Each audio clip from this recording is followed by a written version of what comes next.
In this video, we're going to talk about setting up your opt-in form. So of course, on your squeeze page, you need a place for people to actually enter in their email address and join your list. So in Aweber, that's called a web form.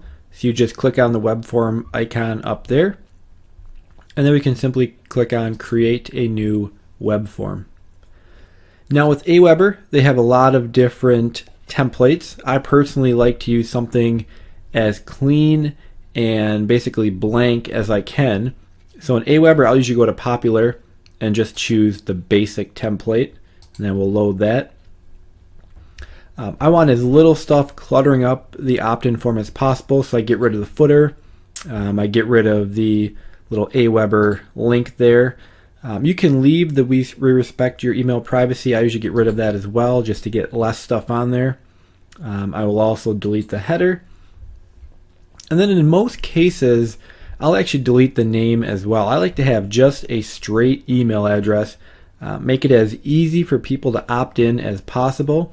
If you get their first name or their name, of course, you can then personalize messages. So you can automatically put their name into messages.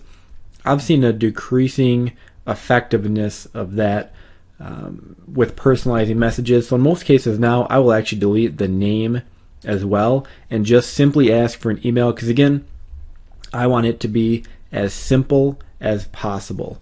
One thing I also like to do is, you can see right here the email in the form, it's all kind of small, so you can actually just drag this to increase the size. You can also click on here, let me get rid of that. If we click on the labels, we can actually increase the font size, so maybe we make it 18, maybe we even bold it. So you can see I just want this opt-in box to stand out as much as possible. Another thing we can do is, if we hit the drop down box here and we click on the submit button, if I click on advanced over here, I can actually specify a button image.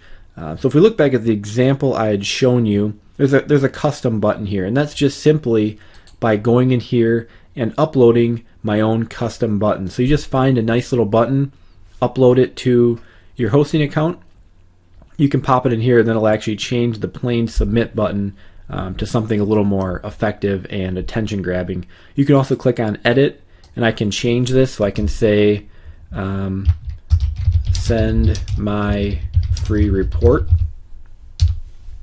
and I can save that, so you can see it kind of changed that as well.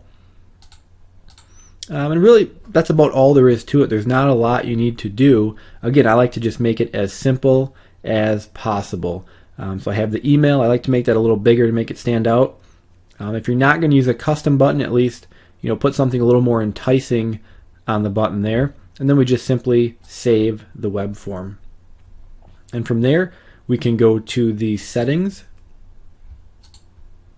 And now there's some important changes we need to make in here.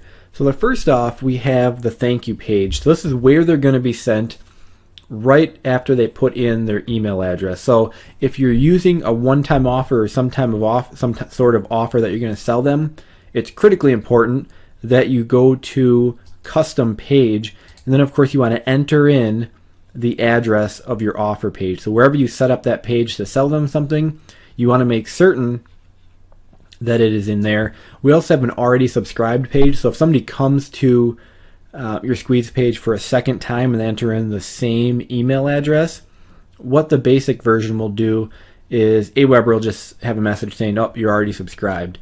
I don't like to do that, because even if they've already been there, I want them to see my offer again. So if they're already subscribed, I again like to use a custom page, and once again I will put in my offer page there. So whatever my OTO page is, you enter it in there. And that's critically important, otherwise no one's ever going to see your OTO. You need to make sure you do the custom page and enter it in there. Now if you're not using a one-time offer, what you want to do is leave this on the basic version. You can also do the audio version or the smart video version. The smart video version, we can actually preview that for you. You can see please check your inbox now to confirm. It just sends a little video showing them how to activate their subscription. That's actually a pretty good idea to do.